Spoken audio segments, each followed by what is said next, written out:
أعوذ بالله من الشيطان الرجيم. بسم الله الرحمن الرحيم. الرحمن علم القرآن خلق الإنسان علمه البيان. الشمس والقمر بحسبان والنجم والشجر يسجدان والسماء رفعها ووضع الميزان ألا تطغوا في الميزان وأقيموا الوزن بالقسط ولا تخسروا الميزان والأرض وضعها للأنام فيها فاكهة والنخل ذات الأكمام والحب ذو العصف والريحان فبأي آلاء ربكما تكذبان. خلق الإنسان من صلصال كالفخار وخلق الجان من مارج من نار فبأي آلاء ربكما تكذبان. رب المشرقين ورب المغربين فبأي آلاء ربكما تكذبان. مرج البحرين يلتقيان بينهما برزخ لا يبغيان فبأي آلاء ربكما تكذبان. يخرج منهما اللؤلؤ والمرجان فبأي آلاء ربكما تكذبان. وله الجوار المنشآت في البحر كالأعلام فبأي آلاء ربكما تكذبان. كل من عليها فان ويبقى وجه ربك ذو الجلال والإكرام فبأي آلاء ربكما تكذبان. صدق الله العظيم. ماشاء اللہ بارک اللہ فیک حفظک اللہ ورعاک زادک علما وعملا وصحتا وعافیہ. ہمارے اس جلسے کا آغاز پر نور قرات کے ذریعے سے ہو چکا. اعلانات کے ذریعے سے ہمارے سامنے یہ بات آ چکی ہے. رسماً میں اس بات کا اعلان دی مختر کو یہ آئیں گے اور نعت شریف پیش کریں گے. ایک چند اشعار آپ حضرات کی خدمت میں حضور اکرم صلی اللہ علیہ وسلم کی شان اقدس کے تعلق سے کہ پاکیزہ عقیدہ کی دیا تہذیب عطا کی. پاکیزہ عقیدہ دیا تہذیب عطا کی تاریخ نہ بھولے گی یہ احسان محمد صلی اللہ علیہ وسلم.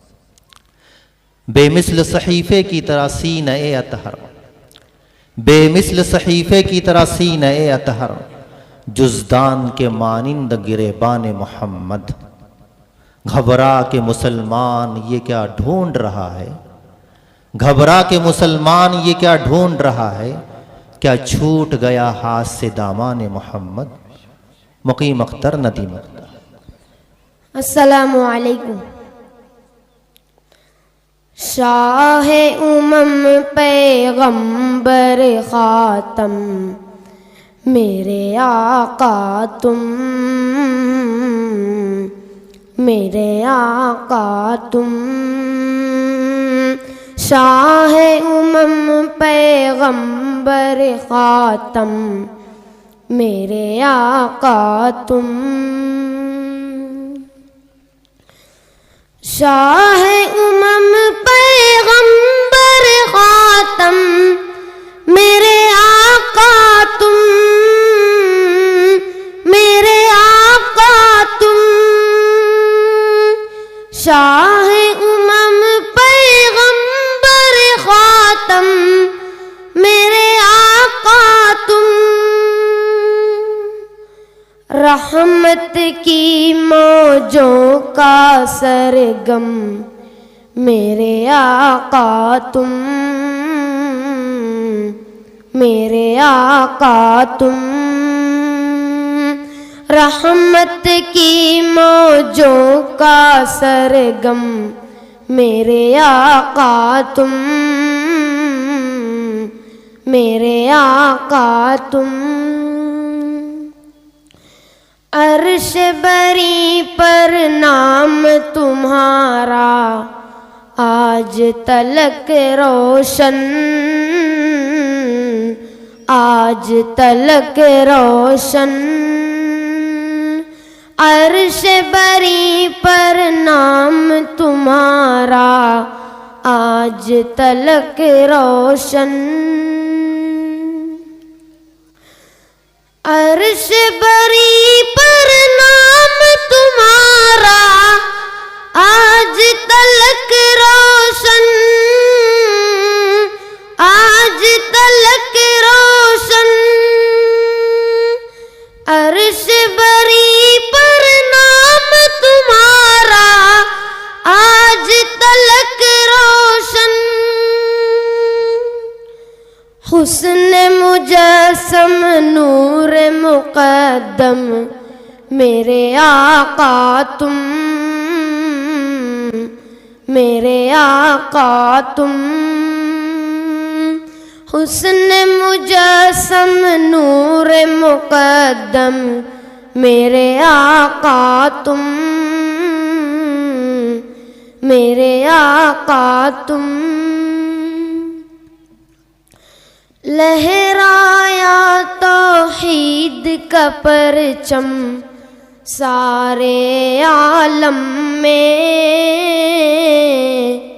سارے عالم میں،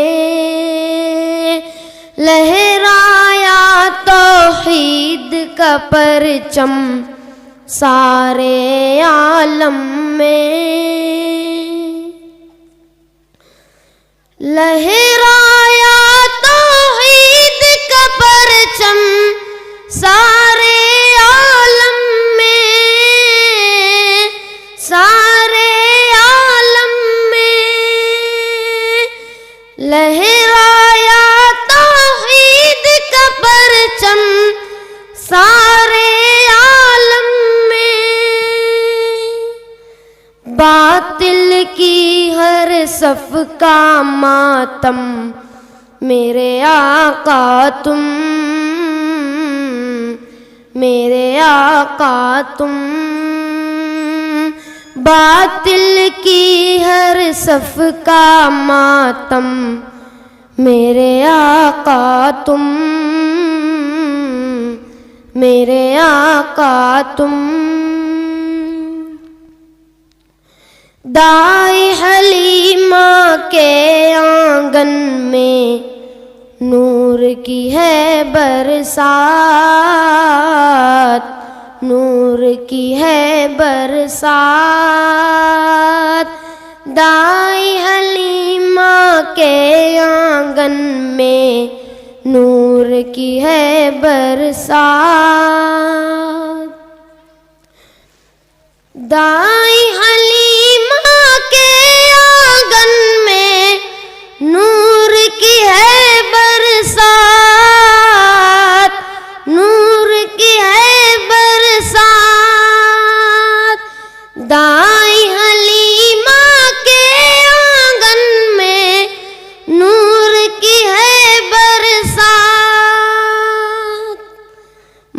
مسکن رافت رونق شبنم میرے آقا تم،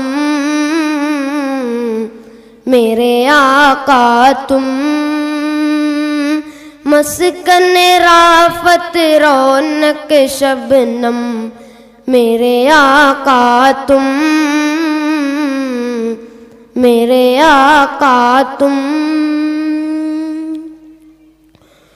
امت کی کیا خوب نرالی شان کی عادت ہے، شان کی عادت ہے، امت کی کیا خوب نرالی شان کی عادت ہے،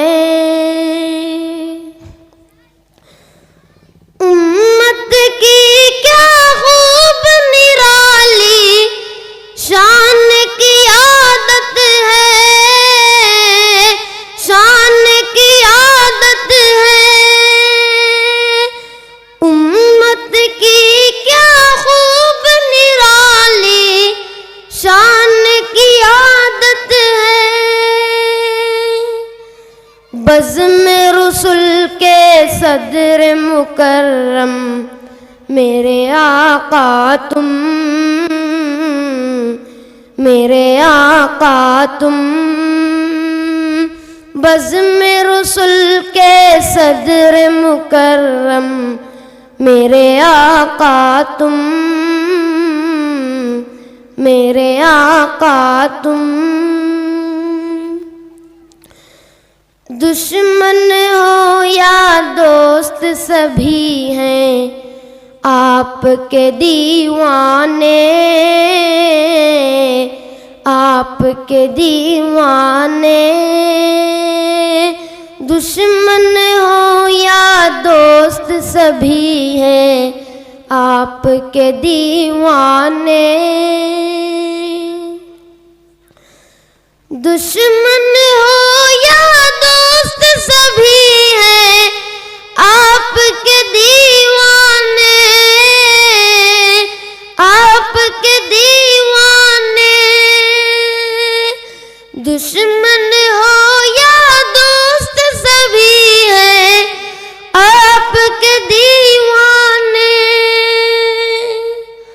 سرتاپا اخلاق مجسم میرے آقا تم، میرے آقا تم، سرتاپا اخلاق مجسم میرے آقا تم، میرے آقا تم، قلب ندیم اختر کا آقا زخمی زخمی تھا، زخمی زخمی تھا، قلب ندیم اختر کا آقا زخمی زخمی تھا،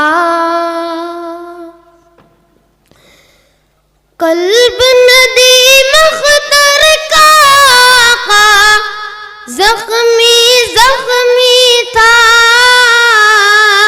زخمی زخمی تھا، قلب ندیم اختر کا آقا زخمی زخمی تھا، کون بنا زخموں کا مرہم میرے آقا تم، میرے آقا تم، کون بنا زخموں کا مرہم میرے آقا تم،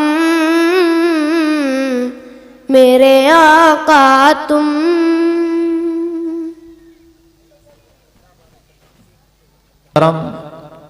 محسن و مربی شیخ الحدیث مدرسہ سراج العلوم دھولیا حضرت مولانا مختار احمد مدنی صاحب سے ہے۔ اللہ تبارک و تعالیٰ آپ کا سایہ ہمارے سروں پر تا دیر قائم رکھے۔ میں انہیں خطاب کے لیے دعوت اسٹیج دے رہا ہوں اس شعر کے ساتھ کہ یقیناً آپ نے جو ہے اپنی پوری زندگی تبلیغ کے لیے، واعظ و نصیحت کے لیے وقف کر رکھی ہے، اور دیکھنے میں آتا ہے کہ کبھی کبھی جو ہے کچھ ایسی ہوائیں بھی چلتی ہیں جو کہ ناگوار سی محسوس ہوتی ہے، لیکن یہ حضرت والا کا ظرف ہے کہ آپ کسی کی پرواہ نہ کرتے ہوئے اپنے آپ کو تبلیغ دین کے لیے وقف کر رکھے ہیں۔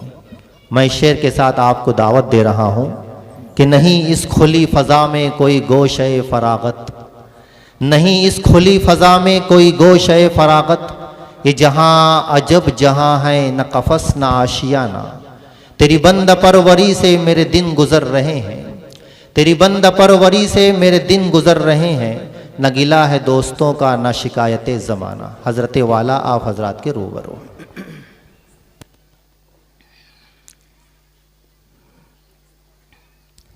الحمد لله رب العالمين، والصلاة والسلام على سيد المرسلين وعلى آله وأصحابه الطيبين الطاهرين وزوجاته أمهات المؤمنين، أما بعد، فأعوذ بالله من الشيطان الرجيم، بسم الله الرحمن الرحيم،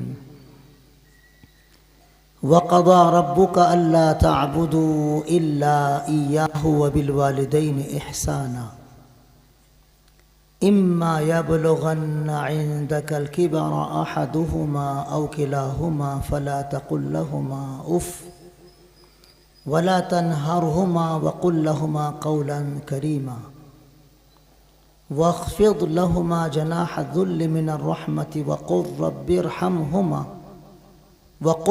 ارحمهما كما ربياني صغيرا۔ وقال رسول الله صلى الله عليه وسلم: ما من ولد بار ينظر إلى والديه نظرة رحمة إلا كتب الله له به بكل نظرة حجة مبرورة۔ قالوا يا رسول الله وإن نظر كل يوم 100 مرة؟ قال نعم، الله أكبر وأطيب، أو كما قال عليه الصلاة والسلام۔ قابل صدر احترام صدر محترم معزز علماء کرام، میرے محترم بزرگوں، نوجوان دوستوں، قابل احترام خواتین اسلام اور معصوم نونہال بچوں، اصلاح معاشرہ کا عنوان بہت کشادہ عنوان ہے۔ اس میں پوری زندگی سما جائے گی اور کوئی ایک شب نہیں، پوری زندگی اس میں ختم ہو جائے گی۔ معاشرے کے بہت سارے گوشے ہیں جن کی اصلاح ہمیں کرتے رہنے چاہیے۔ ایک گوشے کی اصلاح ہم نے کر لی، مطمئن نہیں ہونا چاہیے، دوسرے گوشے کے لیے کوشش شروع کر دینی چاہیے۔ پوری زندگی اسی طرح ہمیں معاشرے کی اصلاح کرتے کرتے گزار دینا چاہیے۔ حضور اکرم صلی اللہ علیہ وسلم مکہ مکرمہ میں 13 سال رہے۔ مکی زندگی میں آپ نے صحابہ کرام رضی اللہ عنہم کے معاشرے کی تو اصلاح کی ہی، مکہ مکرمہ کے عام لوگوں کے معاشرے کی بھی آپ نے اصلاح فرمائی۔ پھر مدینہ منورہ ہجرت کر کے تشریف لائے تو مدینہ منورہ کے مسلمانوں کے ساتھ ساتھ اور بھی جو فتوحات ہوتی رہیں، ان کے ضمن میں اصلاح کا جو بھی پہلو سامنے آتا رہا، اللہ کے رسول صلی اللہ علیہ وسلم ان سارے پہلوؤں کی اصلاح کرتے رہے۔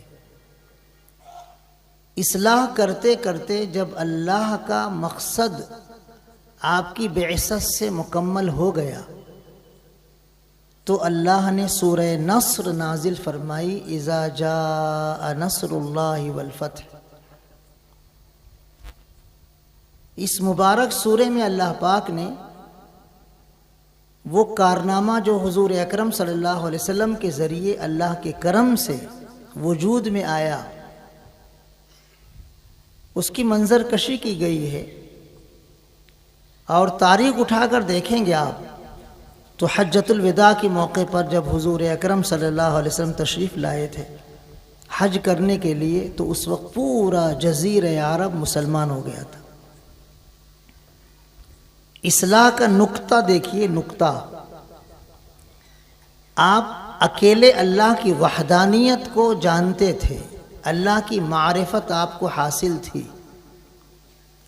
آپ نے اپنی بیوی کو پہلے سمجھایا، انہوں نے ایمان قبول کیا۔ گھر کے لوگوں میں اپنی پھوپھی کو سمجھایا، انہوں نے ایمان قبول کیا۔ اپنے بچوں کو آپ نے سمجھایا، انہوں نے ایمان قبول کیا۔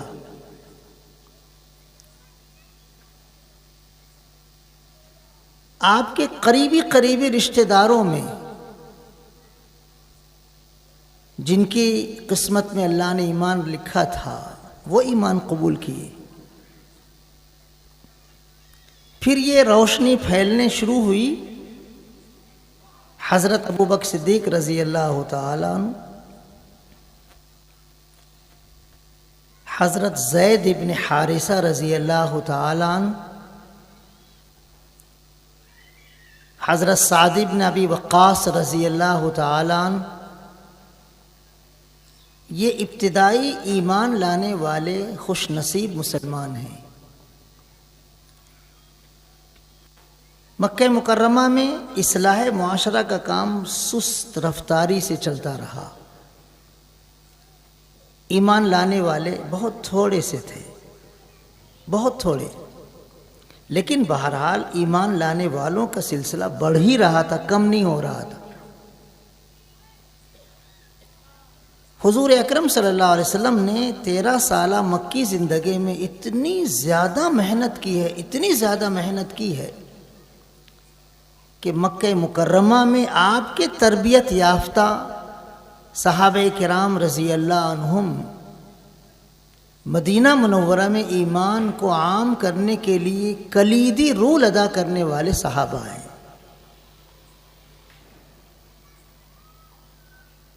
نابینا صحابی حضرت عبداللہ ابن ام مکتوم رضی اللہ تعالی، گھر سے نکال دیے جانے والے، قسم پرسی کی زندگی گزارنے والے حضرت مصعب ابن عمیر رضی اللہ تعالی، غلام حضرت سالم مولا ابی حذیفہ رضی اللہ تعالی، یہ وہ چنے ہوئے اصحاب رسول اللہ صلی اللہ علیہ وسلم ہیں جنہیں حضور اکرم صلی اللہ علیہ وسلم نے بیعت عقبہ کے بعد مدینہ منورہ کے لوگوں کی اصلاح کرنے کے لیے بھیجا تھا، اور انہوں نے گھر گھر میں ایمان کی دعوت پھیلائی۔ مدینہ منورہ کا کوئی گھر ایسا باقی نہیں تھا جہاں ایمان کا نور نہ پہنچا ہو۔ پھر جب حضور اکرم صلی اللہ علیہ وسلم تشریف لائے تو حضرت انس رضی اللہ تعالیٰ عنہ کہتے ہیں کہ ہمیں ایسا لگ رہا تھا جیسے آپ کی آمد سے پورا مدینہ منورہ روشن روشن ہو گیا ہو۔ حقیقتاً صرف تخیل نہیں، صرف شاعرانہ خیال نہیں، بلکہ حقیقتاً حضور اکرم صلی اللہ علیہ وسلم کی آمد مبارک سے مدینہ منورہ روشن ہو گیا۔ اور پھر حضور اکرم صلی اللہ علیہ وسلم نے یہاں مکہ مکرمہ سے زیادہ کشادہ زمین محسوس کی اصلاح معاشرہ کی، اور یہاں وہ رکاوٹیں نہیں تھیں جو مکہ مکرمہ میں رکاوٹیں تھیں۔ مکہ مکرمہ میں اتنی زیادہ رکاوٹیں تھیں، اتنی زیادہ رکاوٹیں تھیں کہ ان رکاوٹوں کو اگر آپ بیان کرنا شروع کرو گے تو کئی حلقے اس طرح کی راتوں کے گزر جائیں گے۔ مدینہ منورہ میں رکاوٹیں نہیں تھیں، لوگ ایمان لا رہے تھے، جو منافقین تھے وہ چھپے ہوئے تھے، کھل کر سامنے نہیں آ سکتے تھے، مسلمان دبنگ تھے، حاوی تھے معاشرے پر، منافقین حاوی نہیں تھے، وہ دبے ہوئے تھے، وہ ریشہ دوانیاں کر رہے تھے، لیکن ان کی ریشہ دوانیاں چنگاری کی طرح دبی ہوئی تھی راکھ میں۔ حضور اکرم صلی اللہ علیہ وسلم پورے معاشرے کا جائزہ لیتے رہتے تھے، رات کو بھی، دن کو بھی، سفر میں بھی، حضر میں بھی، مسجد میں بھی، مارکیٹ میں بھی، ہر جگہ آپ معاشرے پر نظر رکھتے تھے کہ کہاں کس گوشے پر اصلاح کی کوشش کرنی چاہیے، فوراً اصلاح کرتے تھے، اور اتنے پیارے انداز میں اصلاح کرتے تھے کہ دشمنان اسلام نے انقلابی شخصیتوں میں، جنہوں نے تھوڑی سی عمر میں، تھوڑی سی زندگی میں، تھوڑے سے سال میں اتنی زیادہ اصلاح کی کہ حضرت آدم علیہ السلام سے لے کر آپ تک کوئی اتنا زبردست مصلح پیدا نہیں ہوا۔ ہر طبقے کی آپ نے اصلاح فرمائی، تاجروں کے طبقے کی، بہادروں کے طبقے کی، سخی اور فیاض لوگوں کے طبقے کی، کنجوس لوگوں کے طبقے کی، بزدل لوگوں کے طبقے کی، ذہین مائنڈیڈ لوگوں کے طبقے کی، جس صلاحیتوں سے لیس لوگ تھے ان سارے صلاحیتوں سے آراستہ لوگوں میں آپ نے محنت کی اور اصلاح کی، حتیٰ کہ حضور اکرم صلی اللہ علیہ وسلم کی اصلاحی کوششیں جناتوں تک بھی پہنچی ہیں۔ آپ قرآن پڑھ رہے تھے فجر کی نماز میں، ساتھیوں کو لے کر مکہ مکرمہ کی زندگی میں، آپ کی تلاوت کو سن کر جنات جو نظر نہیں آ رہے تھے، حضور اکرم صلی اللہ علیہ وسلم کو پتہ نہیں تھا کہ جنات میری تلاوت سن رہے ہیں، آپ فجر کی نماز پڑھا رہے تھے، جنات قریب میں گزرتے ہوئے رک گئے، وہ تو تلاشی کر رہے تھے پوری دنیا میں جناتوں کی ٹولیاں بکھر گئی تھیں کہ ہم آسمانوں پر جا کر فرشتوں کی گفتگو سنتے تھے، آج کیوں ہم کو روکا جا رہا ہے؟ ہم بادلوں میں چھپ کے فرشتوں کی گفتگو سننا چاہتے ہیں تو ہم کو شہاب ثاقب سے بھسم کر دیا جاتا مار کر، کیوں آخر ہم کو اس طرح مارا جا رہا ہے؟ کیا وجہ ہے؟ سورہ جن آپ پڑھیے، آپ کو پتہ چلے گا۔ جنات ٹٹولتے رہے کہ کیا ماجرا ہے، ہم کو کیوں آسمانوں پر جانے سے روکا جا رہا ہے؟ تو جناتوں کی یہ ٹولی جو حضور اکرم صلی اللہ علیہ وسلم کے قریب سے گزر رہی تھی، آپ کی تلاوت سنتے ہی فوراً رک گئی۔ جب تک آپ فجر کی 2 رکعتوں میں قرآن پڑھتے رہے تب تک وہ بالکل ادب سے خاموش سنتے رہے۔ سننے کے بعد وہ حضور اکرم صلی اللہ علیہ وسلم کو بتائے بغیر اپنے علاقے میں جا کر، اور وہاں انہوں نے دین کی دعوت دی اور کہا کہ دیکھو ہم کو آسمانوں پر روکنے کی وجہ یہ ہے کہ اللہ پاک ویسا ہی کلام، ویسی ہی وحی نازل کر رہا ہے جیسے موسیٰ علیہ السلام پر نازل فرمایا تھا، اور اس وحی کی حفاظت کے لیے اللہ نے یہ انتظام فرمایا ہے کہ آسمانوں سے جب وحی آئے گی تو اس وحی میں کوئی شیطان خلط ملط نہیں کر سکے گا، کوئی ابلیس خلط ملط نہیں کر سکے گا۔ اس کی حفاظت کے لیے یہ انتظام کیا گیا ہے کہ شیطانوں کو مارا جا رہا ہے، ان کو بھسم کیا جا رہا ہے، ان کو جلایا جا رہا ہے۔ وہ جنات اپنے علاقے میں جا کر لوگوں کو دین کی دعوت دی اور پورا علاقہ ان کا ایمان میں داخل ہو گیا۔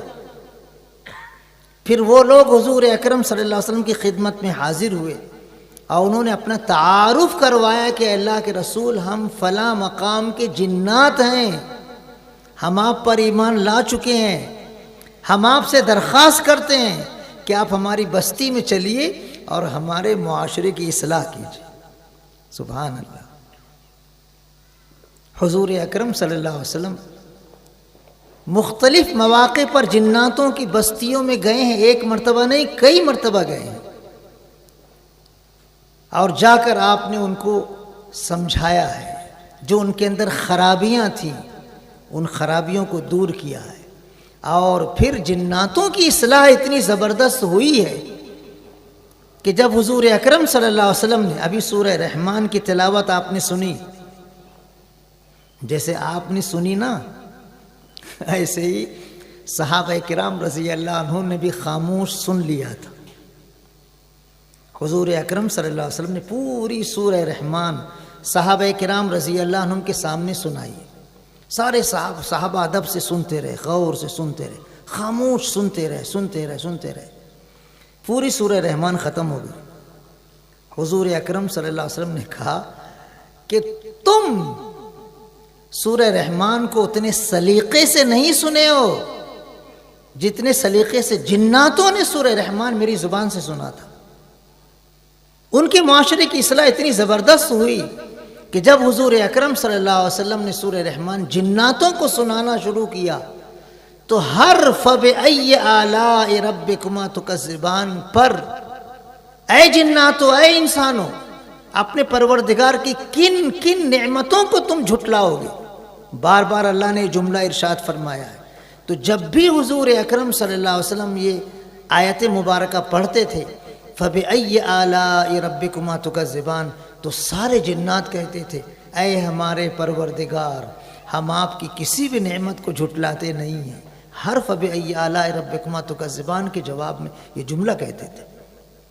تو حضور اکرم صلی اللہ علیہ وسلم نے صحابہ کرام رضی اللہ عنہم سے فرمایا کہ تم سے بہتر انداز میں سورہ رحمان میری زبان سے جناتوں نے سنا ہے، کہ انہوں نے ہر فَبِأَيِّ آلَاءِ رَبِّكُمَا تُكَذِّبَانِ کا جواب دیا ہے۔ یہ سلیقہ انہوں نے حضور اکرم صلی اللہ علیہ وسلم کی اصلاحی کوششوں سے حاصل کیا۔ یہی سنت ہم کو بھی ادا کرنا ہے۔ ہم تو کمزور ہیں، گنہگار ہیں، ہماری کوششیں کیا ہیں؟ بس اللہ قبول فرما لے، اللہ ہمیں اخلاص کی دولت عطا فرما دے۔ ہم معاشرے میں اگر کوئی ایسی بات محسوس کرتے ہیں کہ جن کی اصلاح کرنی ضروری ہے، تو ہمارے جو مخیرین، ہمارے جو نوجوان ساتھی ہیں، ان کی فکروں کو لے کر اس قسم کے پروگرام منعقد ہوتے ہیں۔ مجھے جن عنوانات پر بولنا ہے، ایک عنوان نہیں ہے، عنوانات ہیں، اور وقت بہت زیادہ کشادہ نہیں ہے۔ اگرچہ منتظمین جلسہ نے میری حوصلہ افزائی کی کہ نہیں مولانا بولو، لیکن میں سمجھتا ہوں کہ کتنا مجھے بولنا ہے۔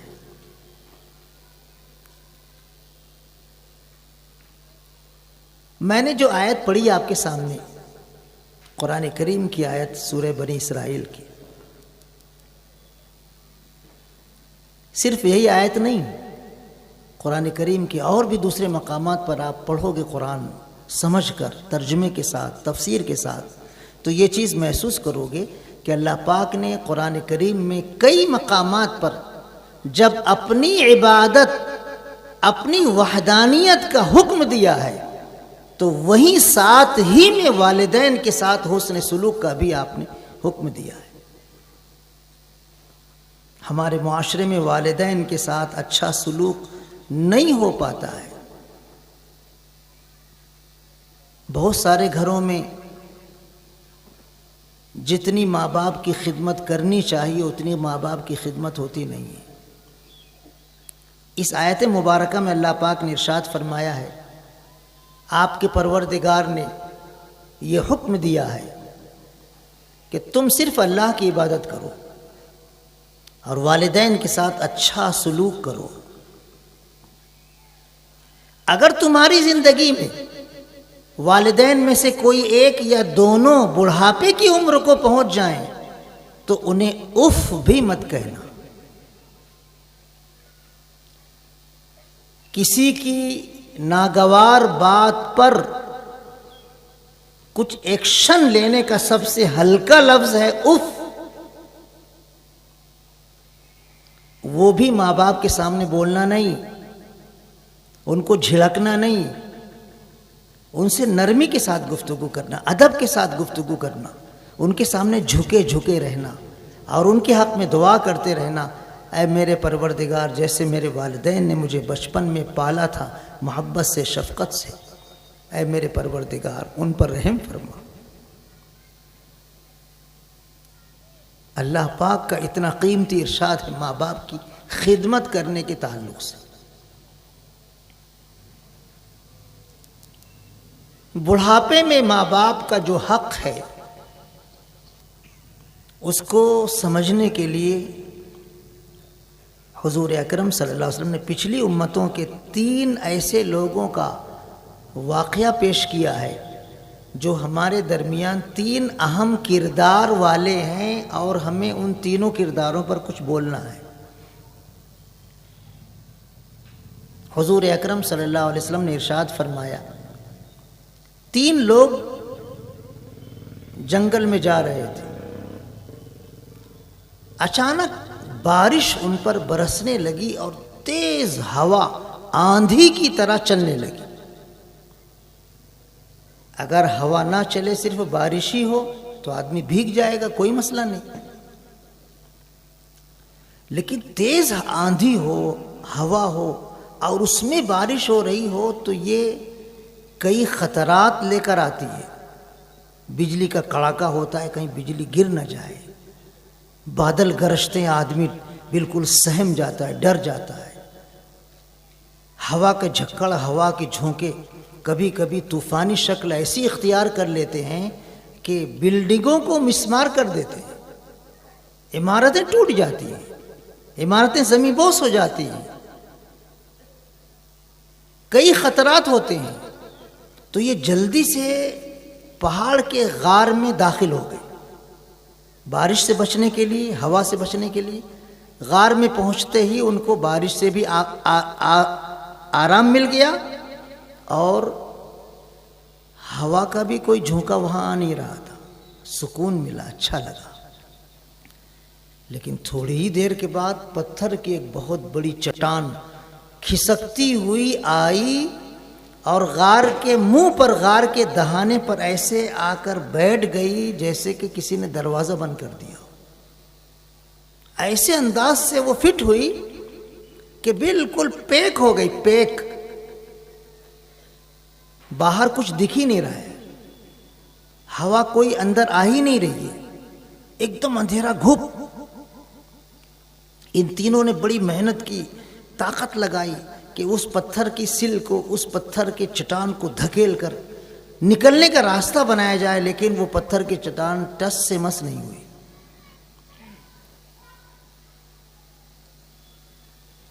نیک لوگوں کا دیکھو کیا مصیبتوں میں سوچنے کا انداز ہوتا ہے۔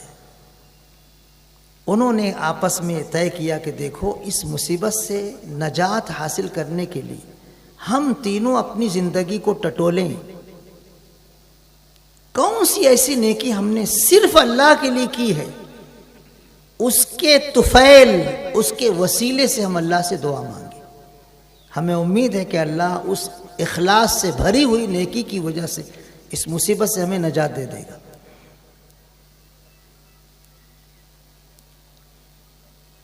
ایک آگے بڑھا اور دعا مانگ رہا ہے، وہ کہتا ہے اللہ آپ جانتے ہیں میرے 2 بوڑھے ماں باپ تھے،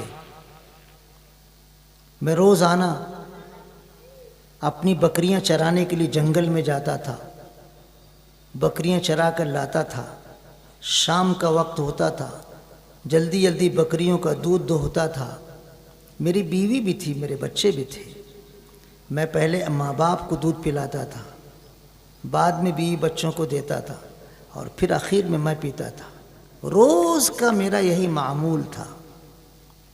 ایک دن ایسا ہوا کہ میں بکریاں چرانے کے لیے کافی دور چلا گیا، گھاس، چارہ، ہرے پتے قریب میں تھے نہیں، دور چلا گیا بکریوں کو چراتے چراتے چراتے، اور جب واپس آیا تو رات ہو گئی تھی۔ میں جلدی جلدی بکریوں کا دودھ دوہا، پیالے میں دودھ نکال کر ماں باپ کے پاس پہنچا تو میں نے دیکھا ماں باپ سو رہے ہیں۔ گہری نیند، میٹھی نیند سو رہے ہیں. میرے بچے میرے پیروں کے پاس رو رہے تھے بھوک کی وجہ سے. میری بیوی میرا منہ تک رہی تھی بھوک کی وجہ سے.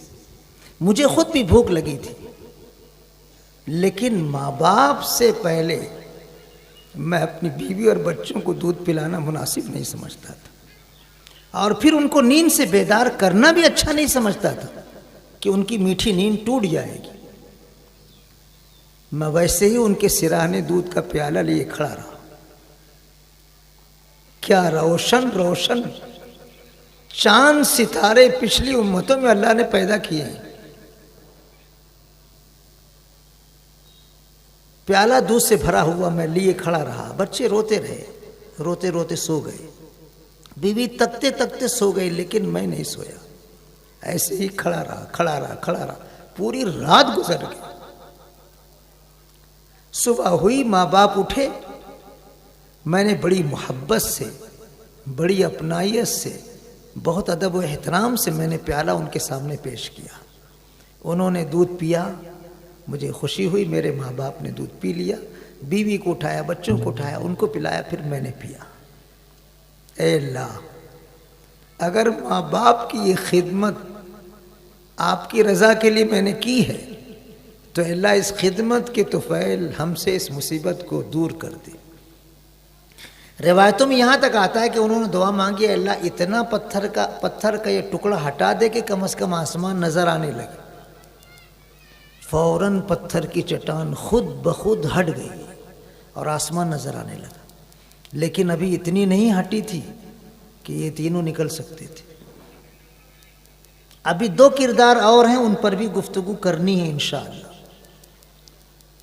محترم بزرگوں، نوجوان دوستوں، ماں باپ ہمارے سامنے بڑھاپے کی منزل میں پہنچ جائیں، ہمیں سونا چاندی سے زیادہ قیمتی ان کو سمجھ کر، ہیرے جواہرات سے زیادہ قیمتی ان کو سمجھ کر اتنی زیادہ خدمت کرنی چاہیے، اتنی زیادہ خدمت کرنی چاہیے، اتنی زیادہ خدمت کرنی چاہیے کہ لوگ مثال میں ہماری خدمت کو پیش کریں. حضور اکرم صلی اللہ علیہ وسلم کے مبارک زمانے میں مشکاۃ شریف کی روایت ہے، آپ نے خواب دیکھا کہ میں جنت میں چل رہا ہوں. حضور اکرم صلی اللہ علیہ وسلم نے خواب دیکھا آپ جنت میں چل رہے ہیں. چلتے چلتے آپ کو جنت میں قرآن پڑھنے کی آواز آئی. آپ چونکے، ارے جنت میں قرآن کون پڑھ رہا ہے؟ جنت میں موجود رہنا ہی بہت بڑی سعادت اور خوش قسمتی ہے، اور اس پر سونے پر سہاگا یہ کہ جنت میں قرآن پڑھنے کی سعادت کون حاصل کر رہا ہے؟ کس کی ہے یہ آواز؟ فرشتوں سے پوچھا تو فرشتوں نے کہا، اے اللہ کے رسول، آپ کے ایک صحابی ہیں حارثہ ابن نعمان رضی اللہ تعالی عنہ، یہ ان کی قرات کی آواز آپ جنت میں سن رہے ہیں. وہ صحابی تو مدینہ منورہ میں تھے، لیکن ان کی قرات حضور اکرم صلی اللہ علیہ وسلم خواب میں جنت میں سن رہے تھے. حضور اکرم صلی اللہ علیہ وسلم کا خواب حقیقت ہوتا تھا، یاد رکھنا، وہ بھی وحی کے درجے میں ہوتا تھا. جب آپ کی آنکھ کھلی، آپ نے صحابہ کرام رضی اللہ عنہم کو خواب بتایا تو یہ جملہ ارشاد فرمایا، سنو، یہی اللہ کی طرف سے بدلہ دیا جاتا ہے ماں باپ کے ساتھ حسن سلوک کرنے والوں کو. حضرت حارثہ ابن نعمان رضی اللہ تعالیٰ مدینہ منورہ میں مشہور تھے اپنی ماں کی خدمت کرنے میں. پورے مدینے میں ان کا شہرہ تھا کہ یہ سب سے زیادہ ماں کی خدمت کرنے والے، باپ کی خدمت کرنے والے ہیں. تو ان کا اللہ نے اتنا زبردست اعزاز عطا فرمایا کہ حضور اکرم صلی اللہ علیہ وسلم کو ان کی قرات جنت میں سنائی دی.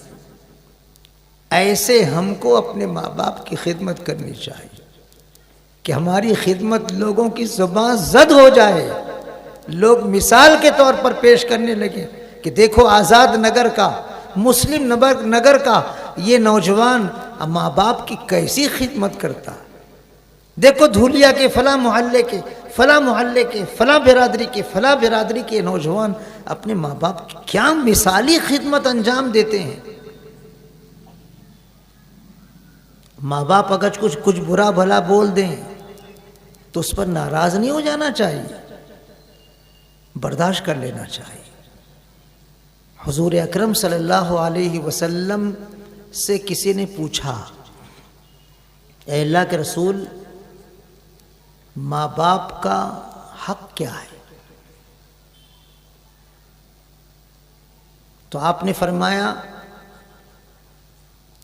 جو اولاد اپنے ماں باپ کی خدمت کرے گی، اطاعت کرے گی، فرما برداری کرے گی، اس کے لیے جنت کا دروازہ کھل جائے گا. اور جو اولاد ماں باپ کی نافرمانی کریں گے، ستائیں گے، ان کے لیے جہنم کا دروازہ کھلے گا.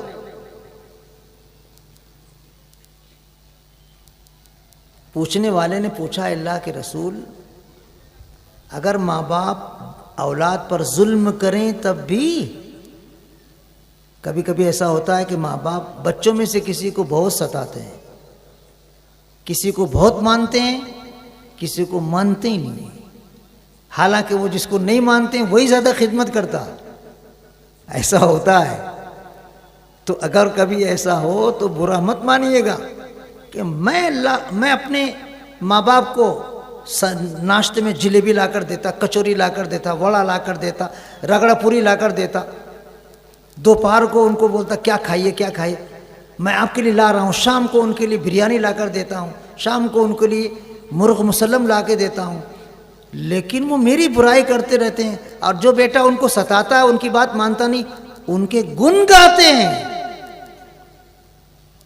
تو اس منظر کو دیکھ کر آپ ناراض مت ہوئیے گا، اپنا دل چھوٹا مت کیجیے گا، برداشت کیجیے گا، برداشت کیجیے گا. حضور نے فرمایا 3 مرتبہ، ماں باپ چاہے ظلم کریں، ماں باپ چاہے ظلم کریں، ماں باپ چاہے ظلم کریں، ان کی فرما برداری کرو گے تو جنت کا دروازہ کھلے گا، نافرمانی کرو گے تو جہنم کا دروازہ کھلے گا. وہی تیری جنت ہے، وہی تیری جہنم ہے. اس لیے ماں باپ کے تعلق سے ہمیشہ اپنے دل کو کشادہ رکھیے گا، تنگ مت رکھیے گا.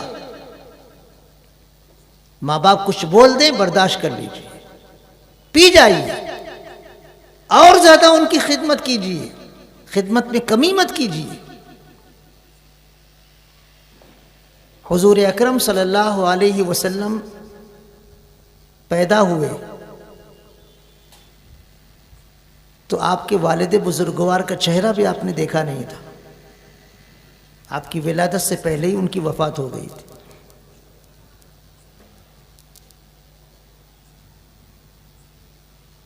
والدہ محترمہ 6 سال تک آپ کے پاس رہی. آپ کی عمر 6 سال کی تھی اس وقت والدہ محترمہ کا انتقال ہوا. ان کی بھی خدمت کرنے کا موقع نہیں ملا. اب لے دے کہ ایک خاتون تھیں جنہوں نے آپ کو دودھ پلایا تھا. غزوہ حنین کے بعد، فتح حوازن کے بعد، حضور اکرم صلی اللہ علیہ وسلم بیٹھے تھے.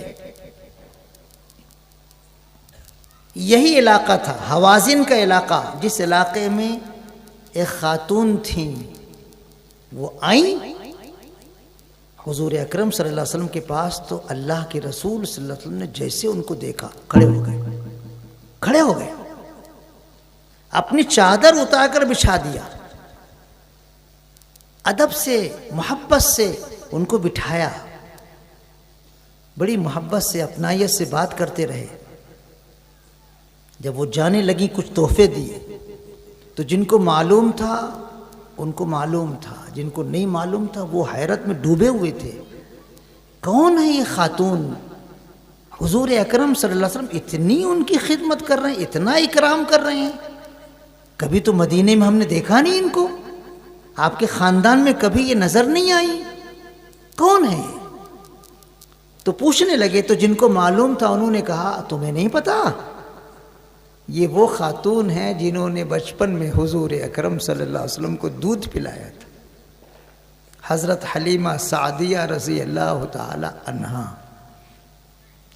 دودھ پلانے والی ماں کا آپ نے اتنا اکرام کیا ہے کہ پورے لشکر کے سامنے آپ کھڑے ہو گئے، اپنی ماں کے اکرام میں چادر بچھا دی، ادب سے بٹھایا، محبت سے بات کرتے رہے، اور جب جانے لگی تو تحفے دیے۔ ان کی خاطر آپ نے قبیلہ حوازن کے سارے لوگوں کا جو مال غنیمت حاصل ہوا تھا اس کا نصف حصہ آپ نے دے دیا، اپنا بھی دے دیا، صحابہ کرام رضی اللہ عنہ کو جمع کر کے ان کو سمجھا کر ان کا بھی دلوا دیا۔ وہ سارے کے سارے قبیلے کے لوگ ایمان میں داخل ہو گئے۔ ماں کی خدمت، باپ کی خدمت، آپ دیکھو پوری انسانی تاریخ میں، انبیاء کرام علیہم الصلاۃ والسلام کی تاریخ میں، صحابہ کرام رضی اللہ عنہم کی تاریخ میں، تو آپ کو ایسا ملے گا کہ ماں باپ ہمارے لیے سب سے قیمتی سرمایہ ہیں۔ ان کی عزت کرو، ان کا اکرام کرو۔ کتنے ایسے گھر ہیں جہاں نماز پابندی سے پڑھی جاتی ہے، بلکہ تہجد گزار بھی اس خاندان میں ملیں گے، لیکن ماں کے ساتھ خدمت کا سلوک تو کیا کریں گے، ظالمانہ سلوک ہوتا ہے۔ ماں بیچاری بستر پر پڑی ہے، خود سے اٹھ نہیں سکتی، خود سے چل نہیں سکتی، اس کو بیچاری کو پیشاب لگی ہے، اس بیچاری کو پاخانے کا احساس ہو رہا ہے، آواز دے رہی، کوئی نہیں آ رہا ہے، کوئی بہت زیادہ رات نہیں گزری ہے، 10 بج رہا ہے، 10:30 بج رہا ہے، 11 بج رہا ہے، دوسرے کمرے میں بچوں کے بولنے کی آوازیں آ رہی ہیں، بہو بول رہی ہے، بیٹا بول رہا ہے، پوتیاں بول رہے ہیں، پوتے بول رہے ہیں، آواز دے رہے لیکن کوئی آنے کو تیار نہیں۔ اس گھر میں آپ کو اگر نام بتاؤں گا تو آپ کو یقین نہیں آئے گا۔ تہجد پڑھنے والے نوجوان اس گھر میں موجود ہیں، بڑی عمر والے جتنے ہیں سب حج کی سعادت سے سرفراز ہو چکے ہیں، لیکن ماں کی خدمت وہ بالکل نہیں کر رہے ہیں بلکہ ظلم کر رہے ہیں۔ کیا انجام ہوگا ان کا؟ حضور اکرم صلی اللہ علیہ وسلم نے تنبیہ فرمائی۔ آپ نے فرمایا کہ دوسرے کتنے بھی گناہ ہوں شرک کے علاوہ، اللہ چاہے گا معاف کر دے گا، لیکن ماں باپ کو ستانے کا گناہ اتنا خطرناک گناہ ہے کہ مرنے سے پہلے اللہ اس کا عذاب دے دیتا ہے، بھگتنا پڑتا ہے۔ بچے اگر ماں باپ کو ستاتے ہیں تو مرنے سے پہلے ان کو بھگتنا پڑے گا۔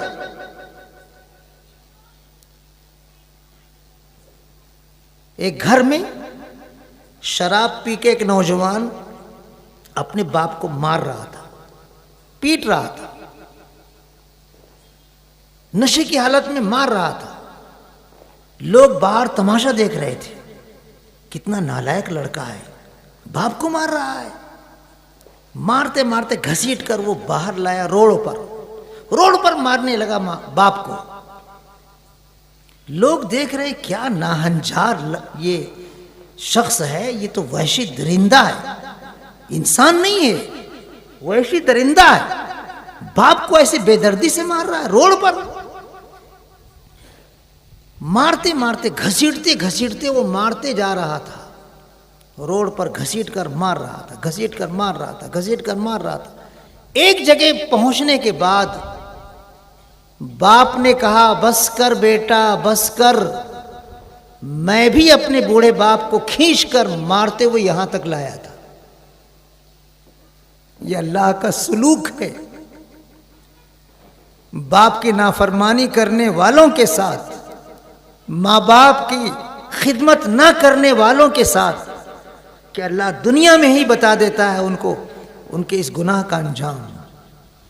اس لیے نوجوان دوستو، ہم کو چاہیے کہ ہم اپنے ماں باپ کی خوب خدمت کریں۔ وقت کم ہے ورنہ اس عنوان پر میں اور آپ کے سامنے باتیں رکھتا۔ ایک نوجوان نے یہ دعا کی تھی، پتھر کی وہ چٹان کھسک گئی، آسمان نظر آنے لگا۔ دوسرا شخص آیا، اس نے کہا اے اللہ آپ جانتے ہیں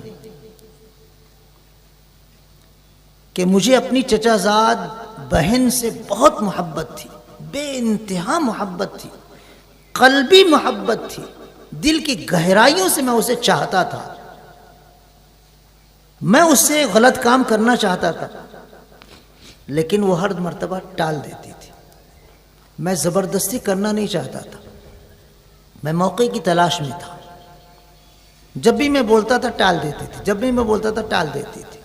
ایک مرتبہ اس کو کچھ سونے کی اشرفیوں کی ضرورت پیش آ گئی۔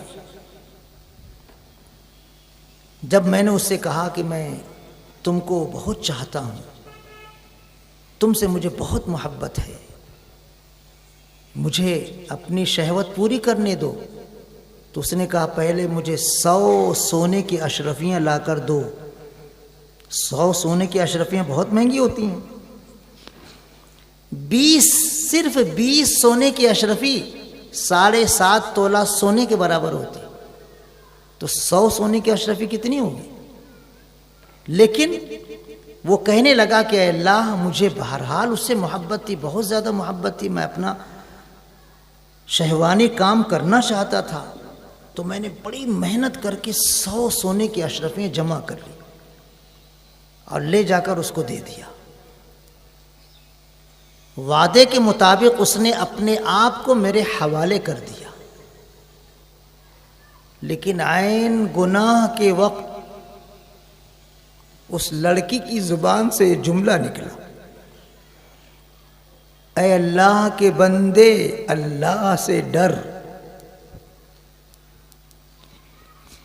وہ شخص کہتا ہے اللہ، اس لڑکی کی زبان سے جملہ جب میں نے سنا کہ اے اللہ کے بندے اللہ سے ڈر، بس میں فوراً وہاں سے اٹھ گیا، میں تجھ سے ڈر گیا اے اللہ، میں وہاں سے اٹھ گیا۔ میں 100 سونے کی اشرفیاں واپس بھی نہیں لیا، اور اس کے بعد سے میں نے اپنی اس بہن سے تعلق توڑ کر اس کا خیال بھی ذہن سے نکال دیا۔ اے اللہ آپ سے ڈرنے کا یہ عمل اور عفت و پاک دامنی اپنے اندر لانے کا یہ عمل آپ کی رضا کے لیے میں نے کیا ہے، تو اے اللہ اس پتھر کی چٹان کو اور ہٹا دیجیے۔ اللہ نے فوراً ہٹا دیا۔ یہ کردار نوجوان دوستو یاد رکھو، ہماری عفت و پاک دامنی کا کردار ہے۔ دنیا ہے دنیا، نہ جانے کتنے مواقع ایسے آتے ہیں کہ شیطان ہمیں نعوذ باللہ من ذالک غیر محرم عورتوں کے قریب کر دیتا ہے، گفتگو ہونے لگتی ہے، تنہائی میں ملاقاتیں ہونے لگتی ہیں، العیاذ باللہ ثم العیاذ باللہ، کبھی کبھی زنا کاری بھی ہو جاتی ہے۔ اللہ ہم سب کی حفاظت فرمائے۔ لیکن دیکھو اس نوجوان کو، اس نے عفت و پاک دامنی کا ریکارڈ قائم کیا ہے، ریکارڈ۔ 100 سونے کی اشرفی بھی قربان کر دیا، اس لڑکی کا خیال بھی دل سے نکال دیا کہ نہیں، اگر اس کا خیال رہے گا تو پھر گناہ کی طرف رغبت ہو جائے گی۔ ایسا عفت و پاک دامن ہم کو بننا ہے، ایسا عفیف اور پاک دامن ہم کو بننا ہے۔ نوجوان دوستو، آپ کی جوانی سونے سے زیادہ قیمتی ہے۔ آپ اگر پاک دامن بن گئے تو اللہ کی نگاہوں میں آپ کی قیمت اتنی زیادہ ہوگی، اتنی زیادہ ہوگی کہ آخرت میں جب اللہ اس کا اجر و ثواب دے گا تو لوگ آپ کی عظمت کو دیکھیں گے، ان کی ٹوپیاں گر جائیں گی۔ عفت و پاک دامنی بہت بڑا انسان کا زیور ہے، شرم و حیا انسان کا قیمتی زیور ہے۔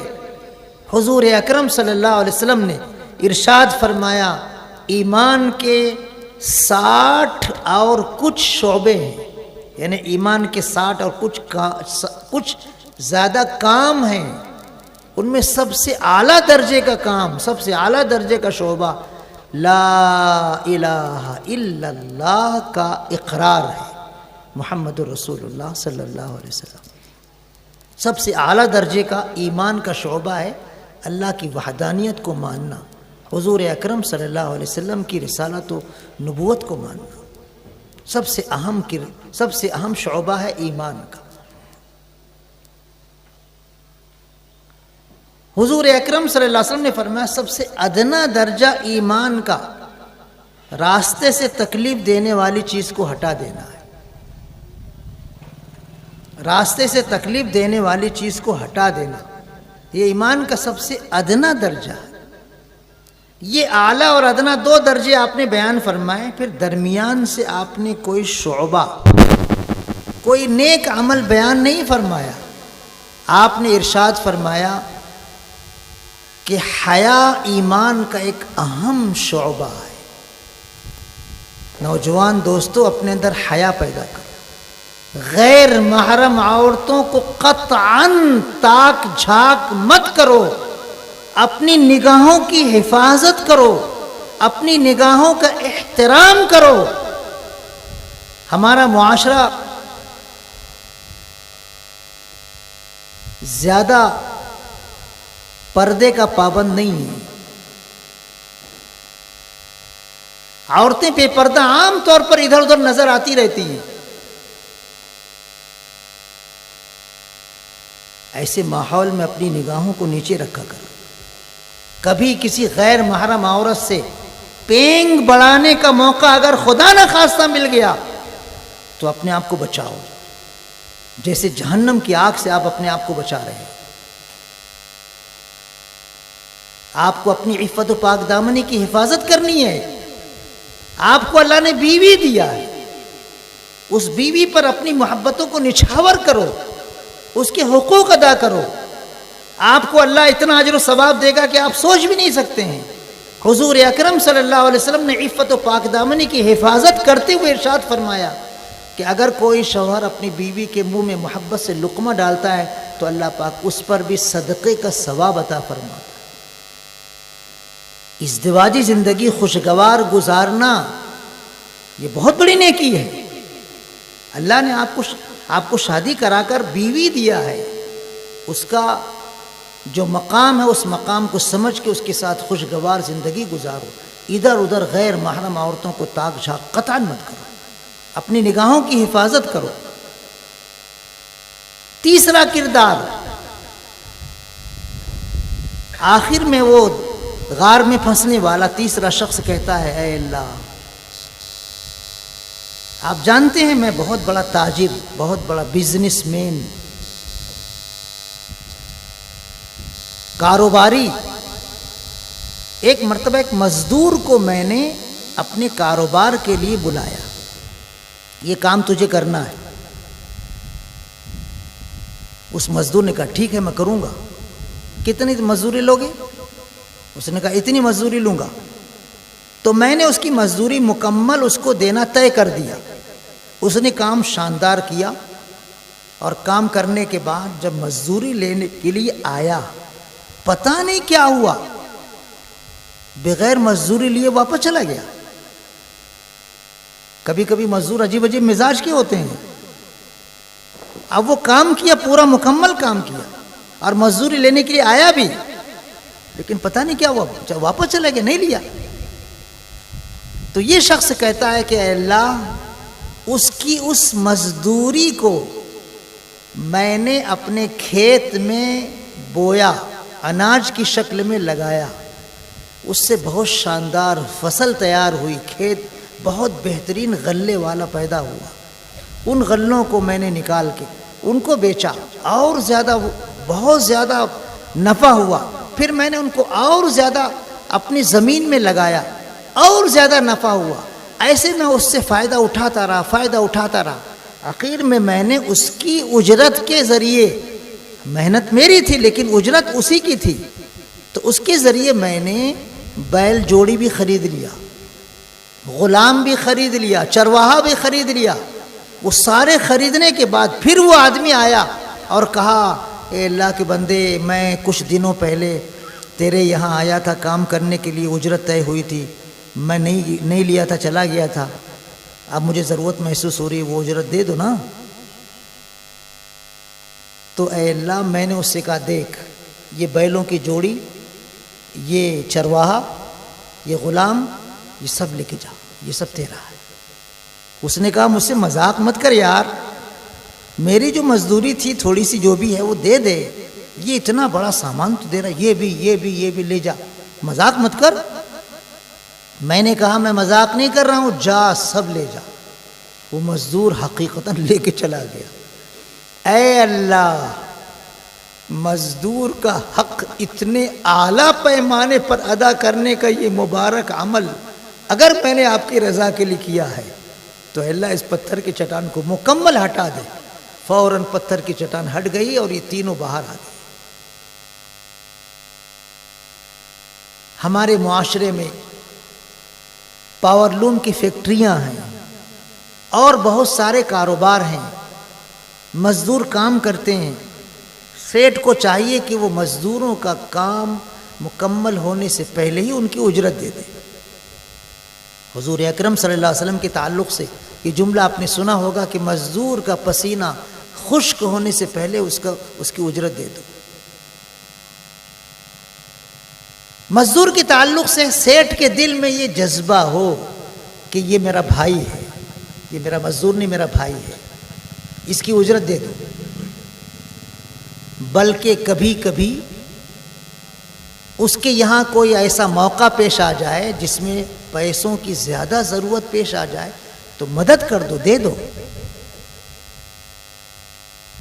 یہ تو سیٹ کی طرف سے مزدور کے حق میں بہترین کردار ہوگا جو ہم کو کرنا چاہیے۔ اور ماشاء اللہ ہمارے شہر میں جتنے پاور لوم کے مالکان ہیں ان میں اکثر اپنے مزدوروں کے حق میں خیر خواہ ہوتے ہیں۔ ایسے ہی مزدور کو بھی چاہیے کہ وہ اپنے سیٹ کے حق میں خیر خواہ رہے۔ مزدور آتا ہے کہتا ہے میں تمہارے یہاں کام پر لگ رہا ہوں لیکن مجھ کو پہلے 25,000 اچل دو۔ ٹھیک ہے، لو، کب دو گے؟ تھوڑا تھوڑا کٹاتا رہوں گا نا مزدوری میں۔ ٹھیک ہے، کوئی بات نہیں، چلو 25,000 دے دیے، وہ کام پہ آ رہا ہے کر رہا ہے۔ تو بولا تھا کٹاتا رہوں گا، 1 مہینہ ہو گیا تو کٹایا ہی نہیں، 4 مرتبہ تو اپنی مزدوری لے چکا ہے، کٹاتا کیوں نہیں؟ ارے بہت پریشانی تھی، ایسا تھا ویسا تھا۔ اس کے بعد جب اس کو احساس ہوتا ہے کہ یہ بہت زیادہ تقاضا کر رہا ہے سیٹ، تو وہ مقام چھوڑ کر دوسرے کے یہاں چلے جاتے ہیں۔ دوسرے کے جا کے ہم تمہارے یہاں مزدوری کرنا چاہتے ہیں۔ ہاں بالکل، آؤ، ہم کو تو مزدور کی ضرورت ہے لیکن ہم کو 25,000 اچل چاہیے، دے دیتا ہے بیچارہ۔ اس طرح نہیں کرنا چاہیے۔ یاد رکھو یہ اچل جو ہم لیتے ہیں نا، یہ قرض ہے، قرض۔ یہ تو 25,000 کی بہت بڑی رقم ہے۔ اگر ہم شہید ہو گئے اللہ کی راہ میں پوری بہادری کے ساتھ، پوری اخلاص کے ساتھ، تب بھی اگر ہم پر قرض باقی ہے اور ہم مر گئے، ہماری مغفرت نہیں ہوگی۔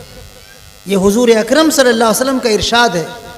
ایک صحابی رضی اللہ عنہ آئے اور آ کر کہنے لگے اللہ کے رسول، میں اگر اللہ کی راہ میں پورے اخلاص کے ساتھ، پوری بہادری کے ساتھ لڑتا ہوا شہید ہو گیا تو کیا میرے سارے گناہ اللہ معاف کر دے گا؟ حضور اکرم صلی اللہ علیہ وسلم نے ارشاد فرمایا جی ہاں، سارے گناہ تمہارے معاف کر دیے جائیں گے۔ وہ خوشی خوشی جانے لگا۔ حضور اکرم صلی اللہ علیہ وسلم نے آواز دے کر اس کو بلایا، ادھر آؤ، ادھر آؤ۔ آیا، بولے میں نے تو ابھی تم سے کہا تھا کہ تم اخلاص کے ساتھ، بہادری کے ساتھ لڑتے ہوئے اگر شہید ہو گئے تو تمہاری مغفرت ہو جائے گی، لیکن ابھی حضرت جبریل علیہ السلام نازل ہو کر مجھے یہ فرما رہے ہیں کہ شہید ہونے والے کے سارے گناہ تو معاف ہو جائیں گے، قرض معاف نہیں ہوگا۔ اور جب قرض معاف نہیں ہوگا تو مغفرت معلق رہے گی، مغفرت لٹکی رہے گی، مغفرت مکمل نہیں ہوگی۔ حضور اکرم صلی اللہ علیہ وسلم نے تو یہاں تک ارشاد فرمایا ہے کہ اگر کوئی اللہ کی راہ میں شہید ہو جائے، پھر زندہ ہو جائے، پھر شہید ہو جائے، پھر زندہ ہو جائے، پھر شہید ہو جائے، پھر زندہ ہو جائے، لیکن اس پر قرض باقی ہے تو اس کی مغفرت نہیں ہوگی۔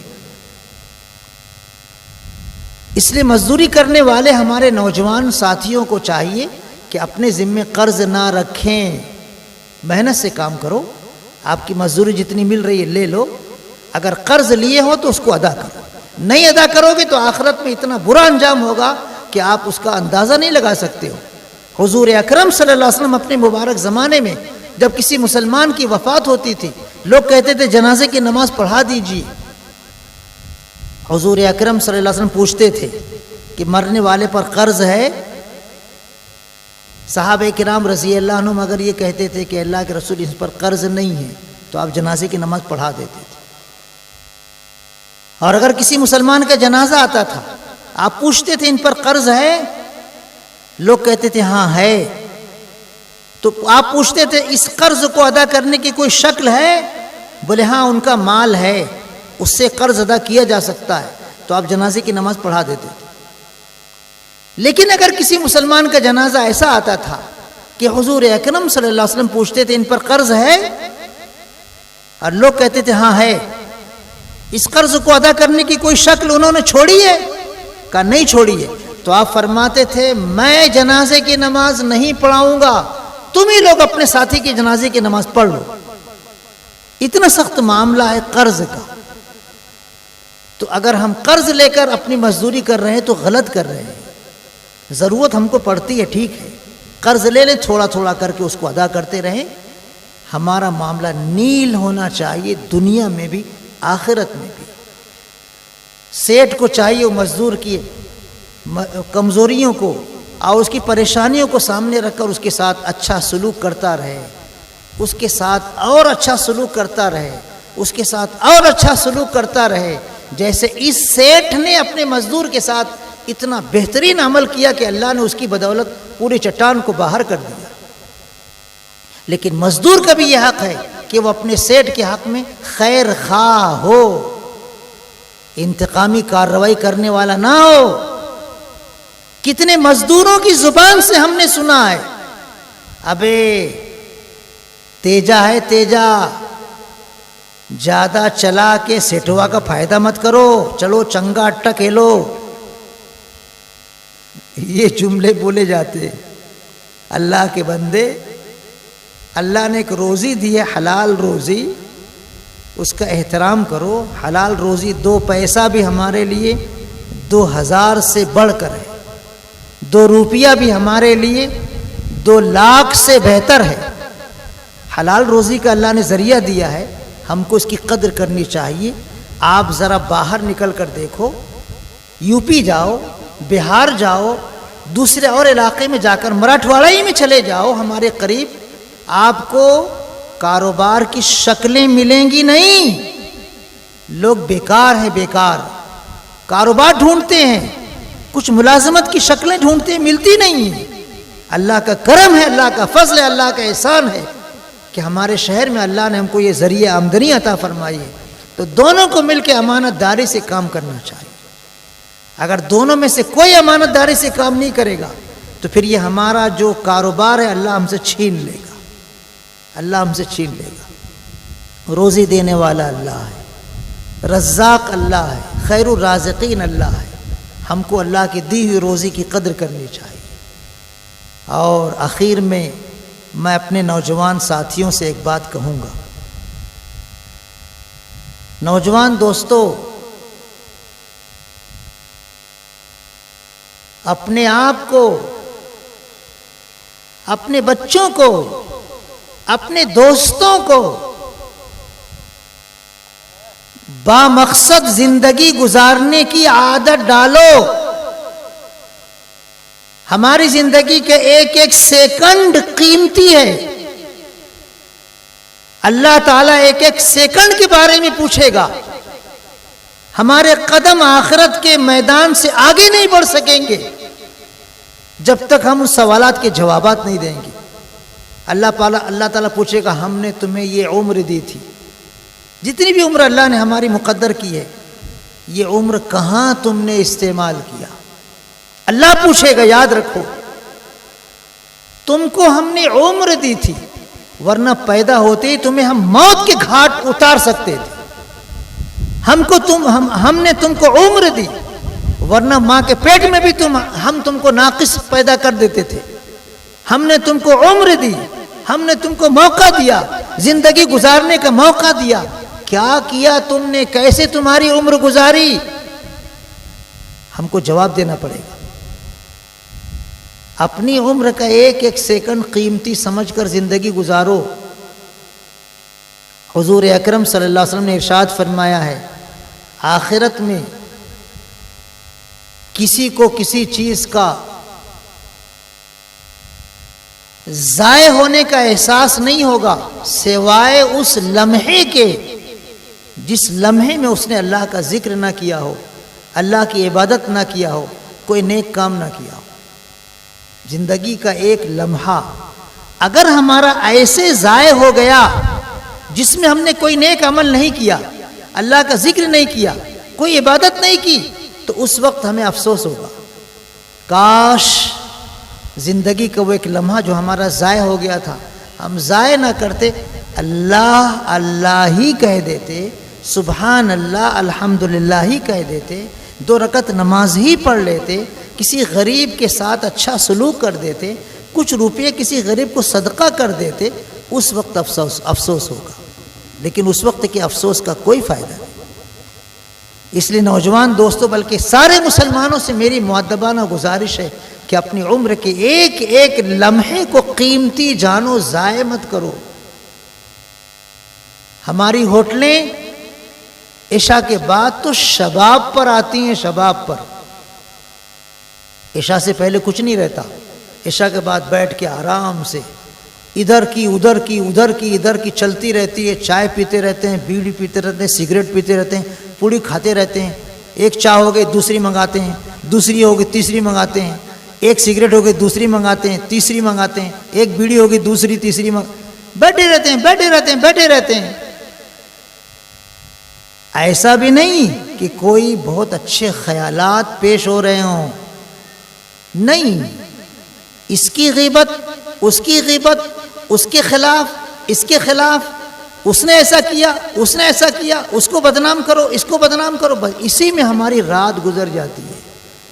یا پھر کچھ نوجوان ایئر فون لگا کر موبائل میں گم ہو جاتے ہیں، ادھر دیکھو ادھر دیکھو ادھر دیکھو ادھر دیکھو، بیٹھے رہتے ہیں، کیا معلوم کیا کرتے ہیں، گیم دیکھتے ہیں کہ کوئی اور فنکشن رہتا ہے، یا فلم دیکھتے ہیں، ایسے مگن ہو جاتے ہیں کہ 4 بجے رات تک اسی عمل میں ڈوبے رہتے ہیں۔ میں نے خود اپنی آنکھوں سے 4 بجے رات تک نوجوان مسلمانوں کو دیکھا ہے، فون میں موبائل میں ایسے مشغول کہ ان کو پتہ بھی نہیں ہے کہ ہم مسجد کے سامنے بیٹھ کر موبائل دیکھ رہے ہیں، اور پھر جب اذان ہوتی ہے چلے جاتے ہیں گھر پر اور سو جاتے ہیں، نہ نماز کی فکر نہ اللہ کی اطاعت و فرما برداری کا احساس۔ ہماری زندگی کیسی گزر رہی ہے؟ یہ مسلمان کی زندگی ہے۔ حضور اکرم صلی اللہ علیہ وسلم نے ارشاد فرمایا ہے کہ عشاء کی نماز کے بعد دنیاوی بات کرنا مکروہ ہے، ناپسند ہے۔ ٹھیک ہے اپنی بیوی کے ساتھ آپ گھر میں گفتگو کرتے رہو، 12 بجے رات تک کرتے رہو نا، کون منع کرتا ہے؟ اپنے بال بچوں کے ساتھ کچھ تعلیمی گفتگو کر رہے ہیں آپ عشاء کی نماز کے بعد 1 گھنٹہ 2 گھنٹہ، ٹھیک ہے کرتے رہیے، کوئی بات نہیں۔ کوئی آپ کا مہمان آ گیا ہے، اس مہمان کو لے کر آپ گفتگو کر رہے ہیں عشاء کی نماز کے بعد، ٹھیک ہے کوئی بات نہیں، جائز ہے۔ ایسا دینی جلسہ اس میں آپ عشاء کی نماز کے بعد آ کر بیٹھ گئے، اپنا وقت قیمتی کر لیا، ٹھیک ہے بہت اچھی بات ہے۔ لیکن آپ کبڈی کا میچ کرتے ہیں، مشاعرہ کرتے ہیں، آرکیسٹرا کا پروگرام کرتے ہیں، یہ سب واہیات ہیں، واہیات۔ میں ایسے لوگوں کو اچھی طرح جانتا ہوں جو دیندار ہیں، جن کا حلیہ بھی متشرع ہے، جو معاشرے کے اندر دیندار مانے جاتے ہیں، لیکن 2 بجے رات تک مشاعرے میں رہے، 3 بجے رات تک مشاعرے میں رہے، چاہے نعتیہ مشاعرہ ہی کیوں نہ ہو، اور اس کے بعد جب گھر گئے فجر کی نماز گول قضا ہو گئی۔ حضور اکرم صلی اللہ علیہ وسلم کی نعت پاک آپ سن رہے ہو، سنا رہے ہو، تو کیا اس کا مطلب یہ ہوا کہ آپ کی فجر کی نماز آپ پر سے معاف؟ اگر نہیں بھی پڑھیں گے تو چل جائے گا۔ شادیوں میں دیکھو شادیوں میں دیکھو جس فیلڈ کے لوگ رہتے ہیں اس فیلڈ کے شادیوں کے مناظر سامنے آتے ہیں. اگر کسی شاعر کے یہاں شادی ہو مشاعرہ ہو رہا ہے, کسی مالدار کے یہاں شادی ہو خوب بڑا کھانا ہو رہا ہے,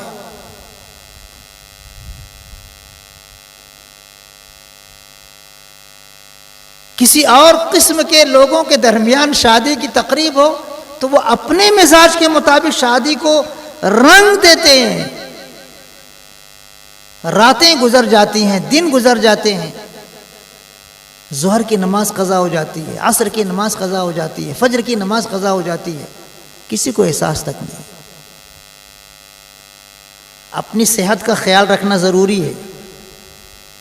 کھیل کھیلنے کے لیے حضور اکرم صلی اللہ علیہ وسلم نے جو کھیل بتائے ہیں وہ صرف 3 ہیں بس. اس کے علاوہ کوئی بھی کھیل آپ کھیلو گے تو حضور اکرم صلی اللہ علیہ وسلم نے اس کو ناجائز قرار دیا. ناجائز. کرکٹ ہو, کبڈی ہو, کوئی اور کھیل ہو, ناجائز ہے. کیرم ہو, ناجائز ہے. حضور اکرم صلی اللہ علیہ وسلم نے صرف 3 کھیل کی اجازت دی ہے بس. وہ کھیلو, اس میں ثواب ملے گا. صرف جائز نہیں, ثواب ملے گا. حضور اکرم صلی اللہ علیہ وسلم نے ارشاد فرمایا ہے گھوڑے کی پیشانی میں قیامت تک کے لیے برکت لکھ دی گئی ہے, باندھ دی گئی ہے قیامت تک کے لیے. صرف حضور صلی اللہ علیہ وسلم کے زمانے ہی تک کے لیے نہیں. حضور اکرم صلی اللہ علیہ وسلم نے ارشاد فرمایا کوئی اپنے گھوڑے کو سدھا رہا ہے, کوئی اپنے گھوڑے پر شہ سواری کرنے کی پریکٹس کر رہا ہے, کسی نوخیز کو پریکٹس کرا رہا ہے, گھوڑ سواری کا مقابلہ کرا رہا ہے, یہ کھیل جائز ہے, اس میں اجر و ثواب ہے. حضور اکرم صلی اللہ علیہ وسلم نے ارشاد فرمایا اللہ کی اطاعت و بندگی کے لیے اگر گھوڑا پالے ہو تو اس گھوڑے کا پیشاب کرنا, اس گھوڑے کا پاخانہ کرنا بھی تمہارے نام عمل میں نیکیاں لکھی جائے گی. یہ کھیل جائز ہے.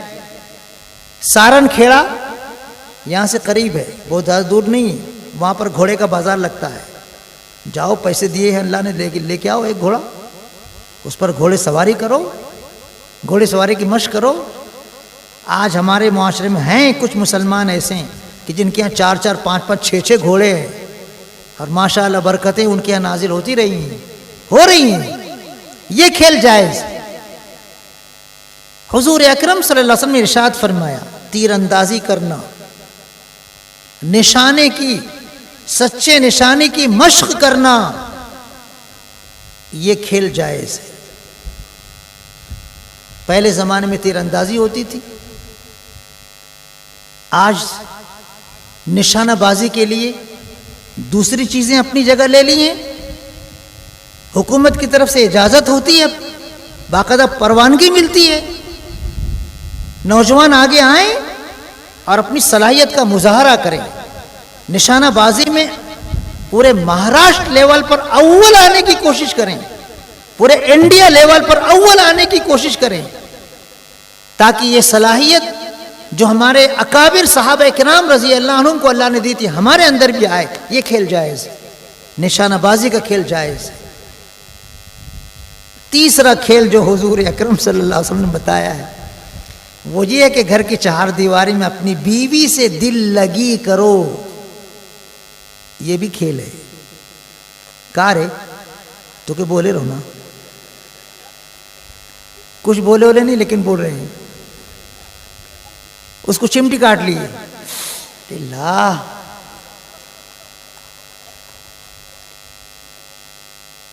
بہت زور سے نہیں. بیوی کے ساتھ دل لگی کرو. حضور اکرم صلی اللہ علیہ وسلم نے اس دل لگی کو جائز قرار دیا ہے. کتنے گھروں کی خواتین پرچیاں بھیجتی ہیں, مولانا کبھی اس عنوان پر بھی تو بولو, ہمارے شوہر 2 بجے رات تک گھر آتے نہیں ہیں, کہاں گزارتے ہیں پتہ نہیں رات. ہم لوگ انتظار کرتے کرتے سو جاتی ہیں, کب آتے ہیں کب سوتے ہیں پتہ نہیں. بیوی کائے کے لیے لائے ہو؟ اس کا حق ادا کرو. اگر بیوی کا حق ادا نہیں کرو گے تمہارا دامن پکڑ لے گی، دامن. ایک گھر کا معاملہ تھا، بوڑھے میاں بیوی تھے. کچھ لوگوں نے کہا مولانا ذرا آپ بھی جماعت میں بیٹھ آنا، جماعت ہونے والی ہے، میرے خیال سے ٹائم ہو رہا ہے. مجھ سے کہنے لگے مولانا یہ دونوں میاں بیوی کا جھگڑا ہے، بوڑھے ہوئے بیچارے، پوتی پاتی ہو گئے، نواسی ہو گئے، لیکن پھر بھی جھگڑا ہے، تو ذرا بیٹھ کے جماعت میں آپ کچھ بول دیں گے تو اچھا رہے گا. اب وہ پہلے بڑے میاں سے پوچھے خالو تم کے کیا تکلیف ہے؟ بولے میں آوت ہوں نا تو مکے کھنوا گرم کر کے دیتی نہیں. یہ تکلیف. ارے اللہ کے بندے تم خود گرم کر لو نا. تم اگر خود گرم کر لو گے تو تمہاری شوہریت کیا خطرے میں پڑ جائے گی؟ بیوی سے ذرا اپنے آپ کو قریب کر لو، اس کو ایسے قریب کرو کہ وہ تم پر اپنے آپ کو قربان کر دے. تم اس کا دل جیتو تو وہ تمہارا دل جیت لے گی. وہ شکایت کیے. اب دیکھو 100 سونار کی ایک لوہار کی. جب خالہ سے پوچھے کیا ہو خالہ تم کو کیا شکایت ہے؟ بولے میں تو ان کو آخرت میں پکڑوں گی ایک لوہار کی. تو بیویوں کا حق ادا نہیں کرو گے تو آخرت میں وہ پکڑیں گی. ہاں یاد رکھنا اس کو. ان کی حق تلفی ہوگی تو وہ پکڑیں گی. لیکن کچھ بیویاں ایسی ہوتی ہیں جو بہت ٹیڑھی ہوتی ہیں، وہ ساس کو بھی ستاتی ہیں، شوہر کو بھی ستاتی ہیں، دیورانی جیٹھانی کو بھی ستاتی ہیں. تو ان کو چاہیے کہ وہ اپنے شوہر کا احترام کریں، شوہر کی خدمت کریں، شوہر کا حق ادا کریں، شوہر بیوی کا حق ادا کرے، بیوی شوہر کا حق ادا کرے. یہ جو ازدواجی زندگی یہ کھیل جائز ہے، جائز کھیل ہے. حضور اکرم صلی اللہ علیہ وسلم سفر میں جا رہے تھے، قافلہ آگے بڑھ گیا، تنہائی میسر آئی. حضرت عائشہ رضی اللہ تعالیٰ سے کہنے لگے عائشہ چل دوڑ کا مقابلہ کریں گے. چلو بالکل چلو. دونوں دوڑ کا مقابلہ کیے تو حضرت عائشہ رضی جہاں تک طے ہوا تھا حضرت عائشہ رضی اللہ عنہ وہاں پہلے پہنچ گئی، جیت گئی. میں جیت گئی، میں جیت گئی. حضور اکرم صلی اللہ علیہ وسلم کچھ نہیں بولے. کچھ دنوں کے بعد پھر قافلہ آگے بڑھا. حضور اکرم صلی اللہ علیہ وسلم تنہائی محسوس کی. حضرت عائشہ رضی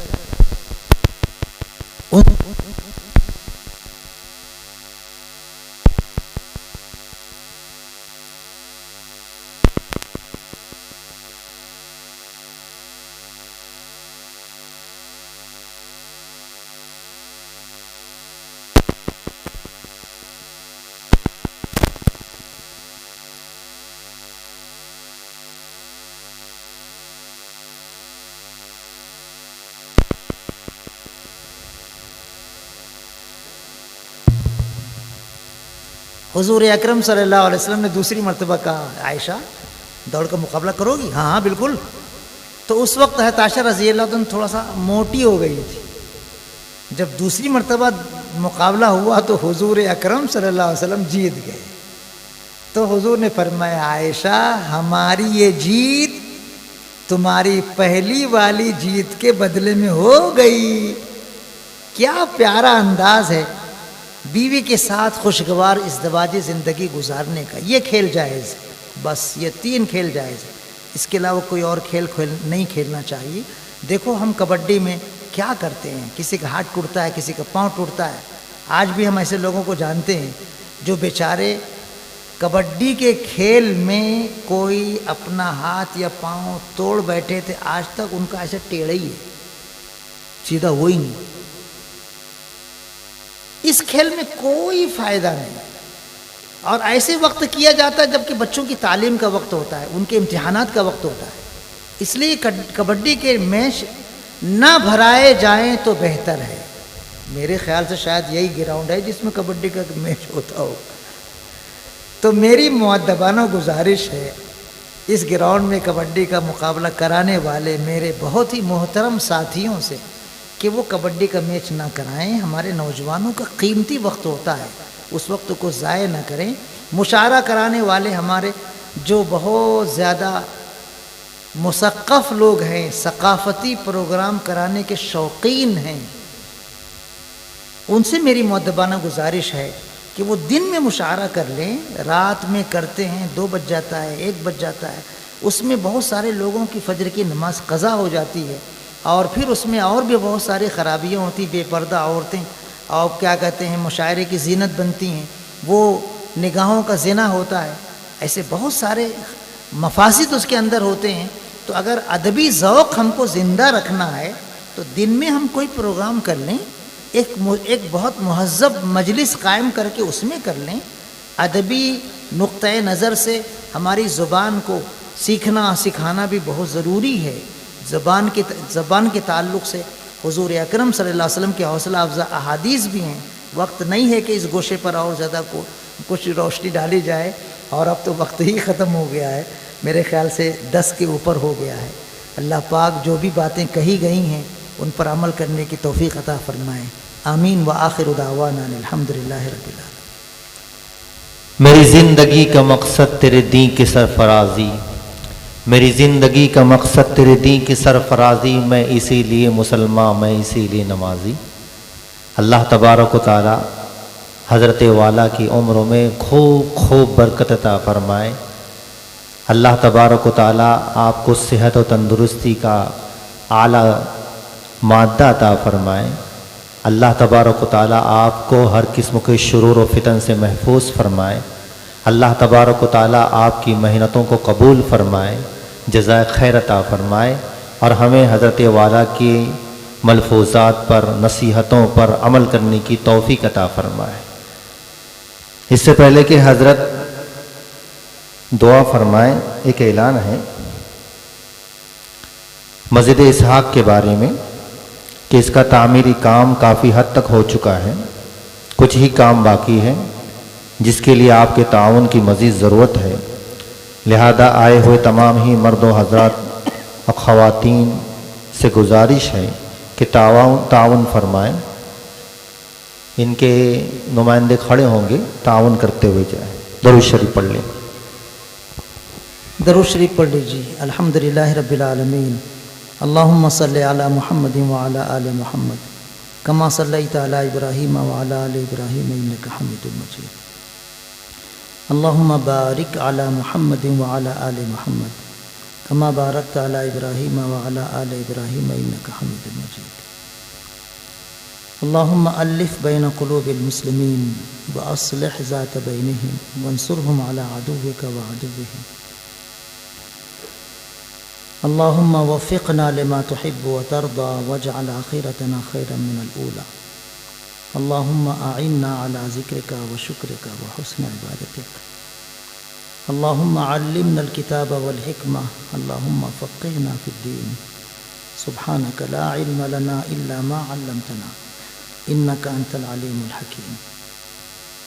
اے اللہ، آپ کا کتنا عظیم احسان ہے کہ آپ نے بارش کو روک دیا اور پروگرام اخیر تک آپ نے اپنے کرم سے پہنچا دیا. اے اللہ، آپ کی اس نعمت پر ہم جتنا بھی شکر بجا لائے کم ہے.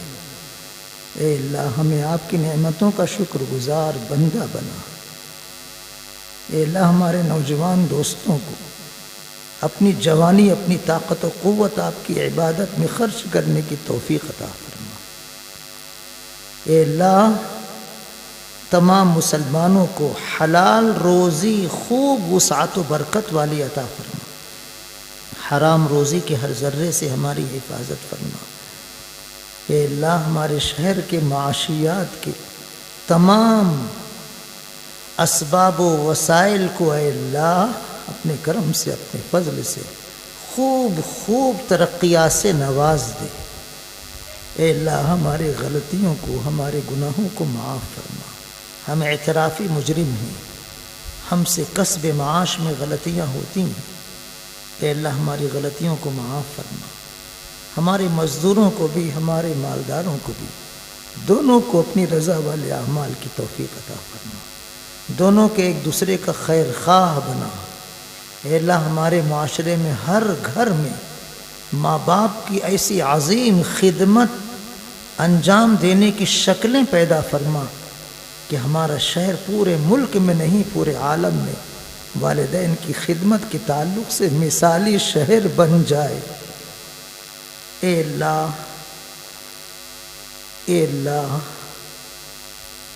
ہم سے جو بھی غلطیاں ہوئی ہیں چھوٹی بڑی جان کر انجان کر تنہائی میں سب کے سامنے، اے اللہ ان غلطیوں کو معاف فرما۔ آپ ہی معاف کرنے والے ہیں، بہت زیادہ معاف کرنے والے ہیں، معافی کو پسند فرماتے ہیں۔ اے اللہ ہمیں معاف کر دے، اے اللہ ہمیں اخلاص کی دولت عطا فرما، صرف آپ ہی کی رضا کے لیے ہر عمل کو انجام دینے کی توفیق عطا فرما۔ اے اللہ ہم کمزور و ناتواں ہیں، شیطان اور نفس کا مقابلہ نہیں کر سکتے، اے اللہ ہماری مدد فرما، ہمیں عجب سے، تکبر سے، ریاکاری، نام و نمود، شہرت طلبی سے محفوظ فرما۔ اے اللہ ہمارے بچوں کو حافظ قرآن، عالم باعمل اور دینی شعبوں میں اعلیٰ سے اعلیٰ تعلیم پانے والے نوجوان بنا۔ اے اللہ ہمارے بچوں کو عصری تعلیم میں بھی اعلیٰ سے اعلیٰ سند حاصل کر کے خوب اونچا مقام پورے ملک میں عطا فرما۔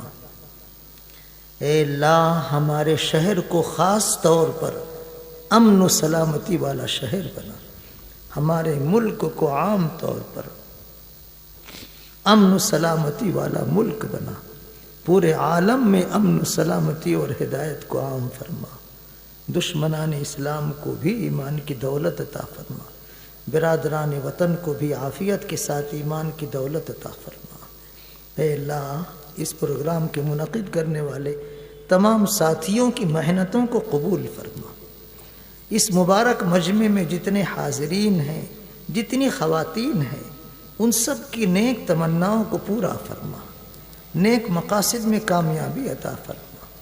اے اللہ مسلمانوں کے ہر گھر کو خوشگوار ماحول عطا فرما، ہم سب کا ایمان کامل پر خاتمہ فرما، مدینہ منورہ کی موت عطا فرما، جنت البقیع میں دفن ہونے کی سعادت عطا فرما، حضور اکرم صلی اللہ علیہ وسلم کی دست مبارک سے جام کوثر عطا فرما، رحمت دو عالم صلی اللہ علیہ وسلم کا ساتھ جنت میں عطا فرما، اور بغیر حساب کتاب کی جنت الفردوس میں جگہ عطا فرما۔